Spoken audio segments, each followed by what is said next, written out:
Today I'm at the Norton Museum in Pasadena, California.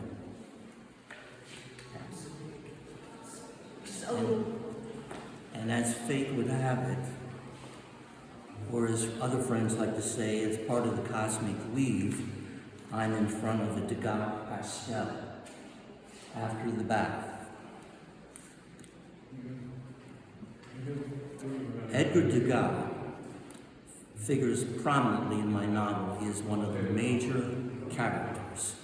And my book is entitled The Dream Collector, Book 2, Sabrine and Vincent van Gogh. And my book deals with the Impressionists and the Post-Impressionists of late 19th century Paris. And what I'd like to do this afternoon is read an excerpt from my novel that talks about Edgar Degas. The setting is the last Impressionist show in 1886. And here's the setup. The narrator is Julie Ferret, and she's coming to the last Impressionist show in 1886 in Paris. And there's been a lot of hubbub about Degas' nudes that are going to be presented there at the show. Eventually, the cluster of top hats, frock coats, and belching cigars dispersed, taking with them their outrage. I approached the pastels, curious as to why a suite of nudes would provoke men to so much ire, so much contempt. Here before me were 12 pastel paintings of ordinary women, whom the artist revealed in various stages of toilette and undress.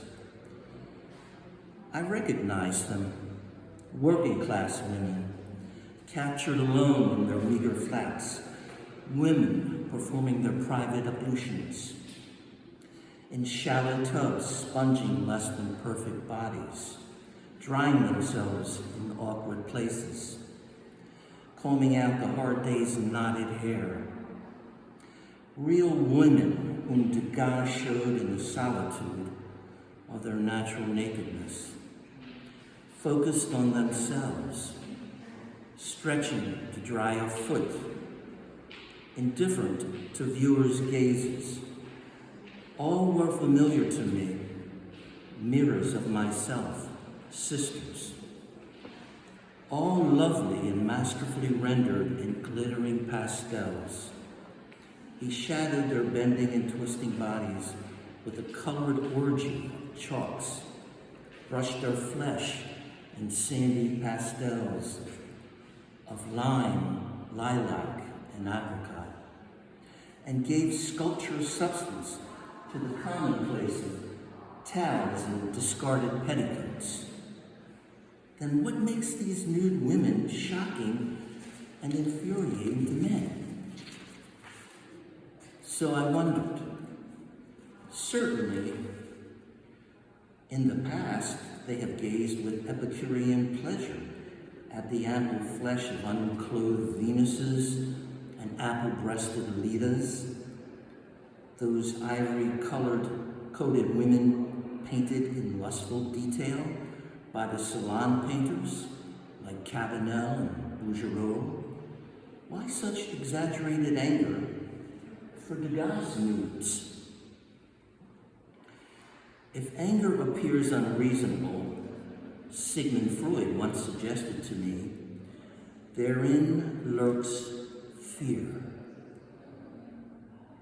Then what possible fear would unite men in their condemnation of the pastel-painted women surrounding me? I gazed at them,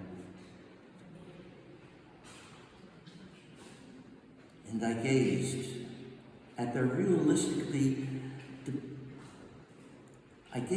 their nakedness until I saw them through the eyes of men. The women Degas realistically depicted were unconcerned with the male gaze, were no longer compliant objects of erotic fantasies. Degas rendered them as purely physical beings, their bodies belonging to no one but themselves. Here was the new element of danger for men. Degas' women escaped the hidden leer and unspoken lust of the male gaze.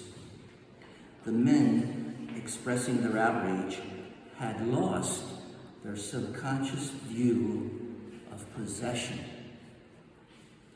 I wanted to hug the artist for his courage in shattering the status quo, but with Degas, one never dared.